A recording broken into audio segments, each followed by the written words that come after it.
Внимание, внимание! Экстренный выпуск новостей. Ready, go!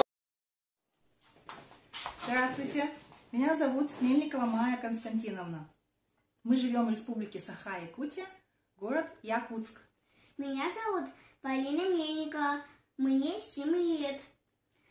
Я хожу в школу 33.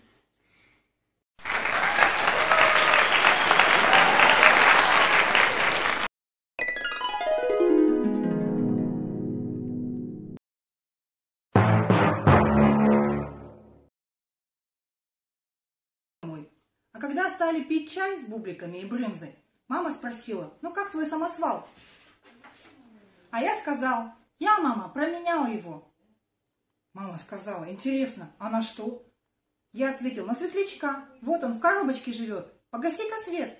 И мама погасила свет, и в комнате стало темно, и мы стали вдвоем смотреть на бледно-зеленую звездочку. Потом мама зажгла свет.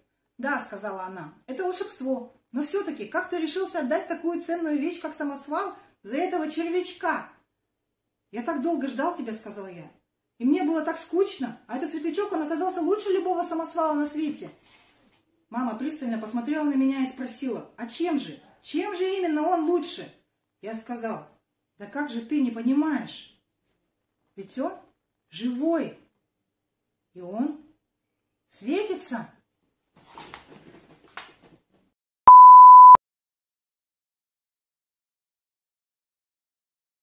Наш мудрый совет. С книгой везде и всюду. Лучше лайфхака нет.